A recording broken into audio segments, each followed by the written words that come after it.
Salut tout le monde! Mon fit, on va parler du teint. Vous avez été quelques-unes à me redemander le teint.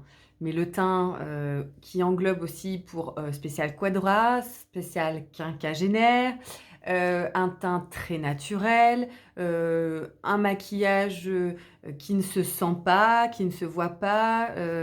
Donc du coup, je vais englober toutes ces thématiques dans un seul et même sujet. Et du coup, ça commence par la base qui est le teint. Et le teint ne doit pas être couvrant, ne doit pas se sentir. On ne doit pas se tromper sur la couleur, on ne doit pas se tromper sur la matière. Et c'est vrai que quand on a 20 ans, on peut se permettre plein de choses. J'avais déjà évoqué ce sujet, mais le temps passe, le temps passe. Et moi, c'est pareil.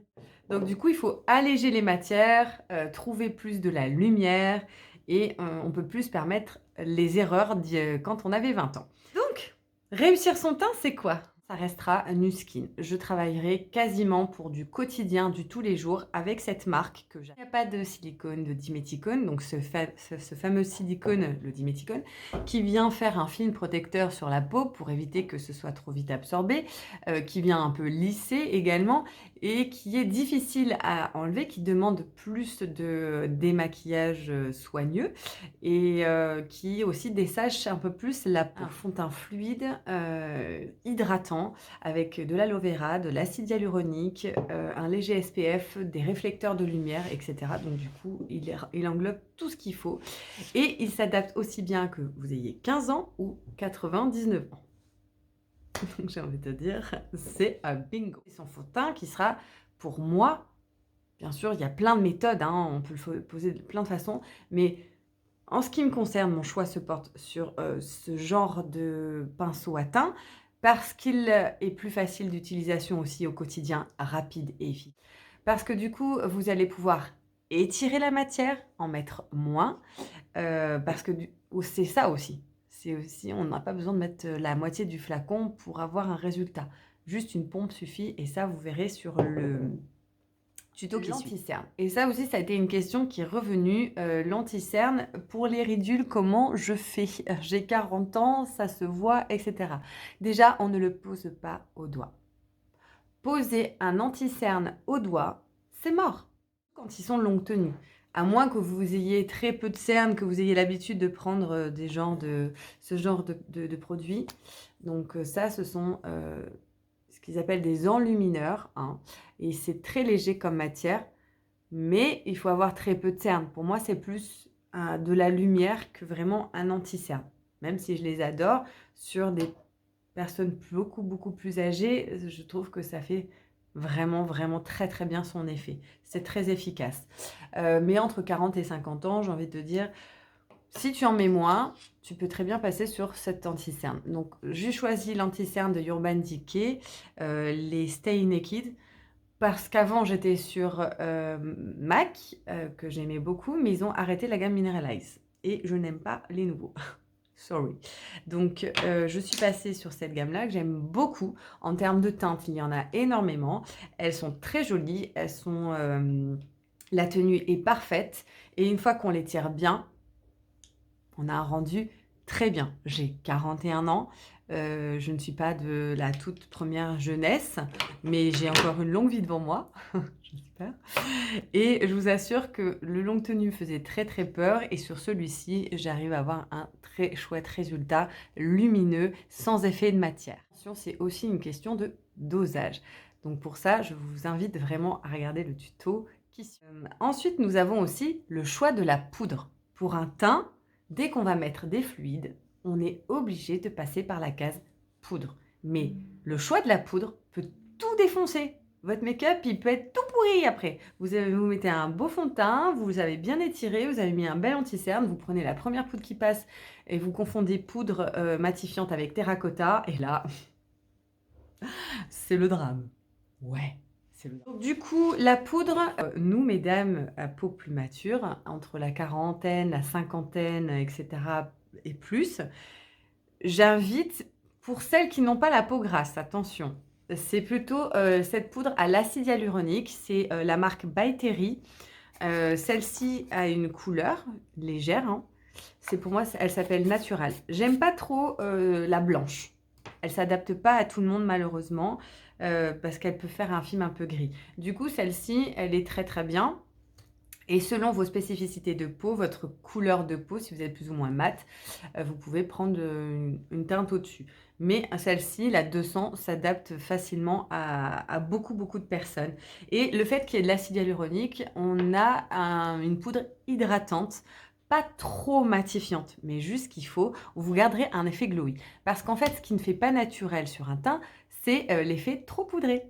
La poudre, ça fige en fait les traits, puis ça vient marquer les ridules. Donc, le choix de votre poudre est primordial et la façon dont vous allez la poser également. C'est pour ça qu'il vaut mieux la poser avec un pinceau qui ne soit pas trop diffusé, parce qu'il va venir la poser au bon endroit. La poudre, elle sert à quoi? À coller les fluides pour éviter qu'ils s'en aillent et qu'ils filent dans les ridules et qu'ils aient cet effet tout collant. Donc du coup, il faut quand même qu'elle ait son petit effet. Alors, elle va pas être très matifiante dans le sens où elle va pas vraiment faire ce côté très mat que certaines personnes adorent. Elle restera à côté assez glowy, mais du coup, pour un maquillage de tous les jours et naturel, elle est parfaite.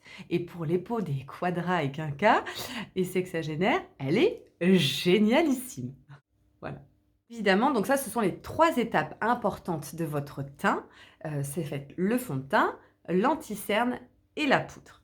Bien sûr, votre teint, c'est juste une base. Ensuite, il se doit d'être structuré, mais structuré avec douceur. Et qu'est-ce qui structure un teint? Blush et ou la terracotta. Mais en priorité, c'est le blush. Donc le blush, ne confondez pas avec la terracotta, hein.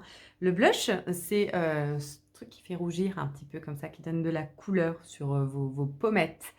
Le blush, ça ne se met pas dans le creux, ça se met vraiment sur les pommettes. Et ça vient défatiguer vos traits, ça vient redonner un volume sur vos joues, ça vient allumer votre regard, ça vient redonner des lignes un petit peu montantes et un peu pimpantes. Donc on sait que tout ce qui est montant, c'est signe de jeunesse. Et on vient contrecarrer tous les signes un petit peu de vieillesse, donc les lignes descendantes. Donc le blush, j'ai envie de vous dire que c'est vraiment ce qui va venir structurer et qui devrait être primordial. Ton chaud, les blushs un peu punchy comme celui-ci, orangé, vont aller à merveille. Vous serez un ton froid, les rosés seront plus sympas. Vous avez une peau qui a tendance à avoir des rougeurs et il faudra trouver plutôt un mix qui soit entre les deux, ni trop orangé ni trop rose. Qui s'adapte un peu à tout le monde. Et si vous avez une peau très très mate, ben, il va falloir prendre un blush un petit peu plus punchy sur les couleurs. Vous avez un pinceau à blush pour ça. Et on évite ce genre de traits. Hein. Les traits des années 80, c'est pas glam. Quand on utilise son blush, hein, on évite les traits. On doit déjà trouver sa pommette. Donc sa pommette, elle n'est pas à côté du nez, elle n'est pas sous les yeux, elle n'est pas sous la mâchoire, elle est vraiment ici. Et on va flouter. Le pinceau en main, c'est souple. C'est pas proche comme un crayon, sinon vous faites des taches. Et c'est pas en appuyant alors, au drame, au désespoir. Mais heureusement, copain est là. Si jamais vous avez vraiment fait une grosse tache, vous effacez avec ce pinceau. C'est pour ça que celui-ci, je l'adore. Et du coup, on est souple. Souple, souple, souple, souple. Et on floute. Et on n'oublie pas l'arcade qui est ici, direction la tempe, parce que du coup, ça va aussi rallumer, ça enlève le blanc de l'arcade ici, qui a tendance à être plus prédominant quand on a les paupières qui commencent à tomber ou à fatiguer. Et du coup, ça donne un petit coup de blush. Ça goûte un côté pimpant. Peut en mettre aussi pour les blushs un peu orangés sur l'arête du nez. Ça donne un côté plus bronzing. Et on termine sur la pointe du menton. Ça, c'est une astuce pro. Ce qui fait que l'œil, en fait, ça lui fait se terminer le make-up visuellement. Il a un côté... il n'y a pas juste ces petits ronds-là. Ça fait une finition globale. C'est bête, mais... La terracotta, donc la terre de soleil. Le bronzing, qui n'est absolument pas obligatoire, mais pour les personnes qui aiment bien à la base être un petit peu plus bronzées ou creuser leurs joues, c'est sympa. Moi, j'aime beaucoup ce pinceau de chez MAC qui est très souple, très fluide. Parce que du coup, on va éviter ce côté trait, qu'on retrouve beaucoup sur certains pinceaux plus serrés pour le contouring et ça n'a rien à voir. Donc si vous voulez vraiment un maquillage, très, très naturel, il va falloir, être souple avec la terracotta. Évitez encore une fois les traits, flouter. Voilà, vous floutez, vous modelez, vous hésitez pas, ça passe bien, au bord là, on sait pas tout le front, hein, c'est aux bordures, toute la bordure autour du visage. On structure ici. Pour les mâchoires un peu plus carrées, ben, on en mettra plus sur la mâchoire. Les visages ronds, on va bien cibler là en dessous. Les longs mentons, on en met un peu sous le menton. Vous avez un très grand front, vous en mettrez peut-être un peu plus, mais ça restera très doux. OK. Choisir, la finition de votre make-up. Là, aujourd'hui, j'ai opté juste pour un peu de sourcils rapide et un mascara et c'est tout. Et du coup, c'est le teint qui va vraiment, primer pour un effet naturel. Vous aurez beau faire, les plus beaux yeux du monde, si votre teint n'est pas réussi ou il est trop marqué, il y a rien qui fonctionnera, vous ne ferez pas naturel. Donc tout passe par là. Je vous invite à regarder le tuto qui suit sur une prochaine édition et à très bientôt.